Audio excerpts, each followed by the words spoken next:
নমস্কার, আমি অ্যাস্ট্রোলজি শ্রী তাপস আচার্য। আমার ইউটিউব চ্যানেলে আপনাদের সবাইকে স্বাগতম। 2024 সেপ্টেম্বর মাস কন্যা রাশির জাতক বা জাতিকাদের প্রথমে বলবো, আপনাদের এই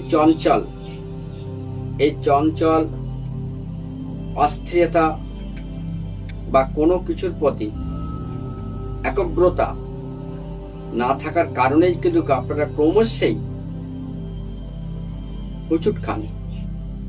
কন্যা রাশির জাতক বা জাতিকারা কিন্তু প্রচন্ড আবেগ এবং প্রচুর ডেকোরেশন জিনিস খুব পছন্দ। কিভাবে আপনাদের জীবনটাকে তৈরি করবেন সেটা সেপ্টেম্বর মাস কিন্তু আপনাদেরকে বুঝিয়ে দেবে। কর্মের জায়গায় একাধিক এবং কন্যা রাশির জাতক বা জাতিকারা কিন্তু খুব ভালো একটা মনের মানুষ। এরা মানুষের সাথে মিশতে জানে, মানুষের সাথে ব্যবহার করতে জানে, কি করে ব্যবসার আইডিয়া তৈরি করতে হয় সেটা কন্যা রাশির জাতক বা জাতিকারা জানে। কন্যা রাশির জাতক বা জাতিকাদের কিন্তু একাধিক কাজের কর্মের এরা কিন্তু সুনাম অর্জন করে এবং একাধিক কাজের এদের হাতে কিন্তু জব আসে, কিন্তু এরা কনফিউশন থাকে কোন জবটা করব, কোন জবটা আমরা ছাড়ব। এই কনফিউশন থেকে আপনাকে বেরিয়ে আসতে হবে। আপনাকে সঠিক সিদ্ধান্ত নিতে হবে যে আপনি কোন কর্মে বা কোন দিকে যাবেন।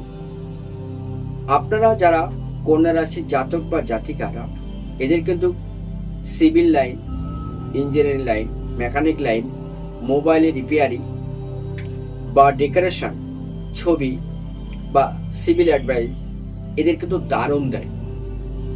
আপনারা যদি এই কর্মের ভিতরে যদি আপনারা সবাই যুক্ত হন বা যারা করছেন তারা কিন্তু দারুণ সফলতা পেতে পারেন। এই রাশির মধ্যে আমি আপনাদের একটা ছোট্ট টুটকা বলে দেবো। আপনাদের ঘরটা কিন্তু একটু সবুজ রং করার চেষ্টা করবে, তাহলে কিন্তু আপনারা আরো বেশি কাজের প্রতি একটু প্রাধান্য, সবার কাছে একটু স্পেশালিস্ট কিছু পাবেন।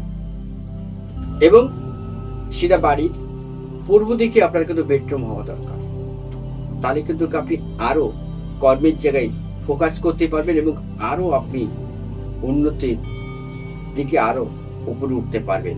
তবে আজকে এই পর্যন্ত, সবাই ভালো থাকুন, সুস্থ থাকুন।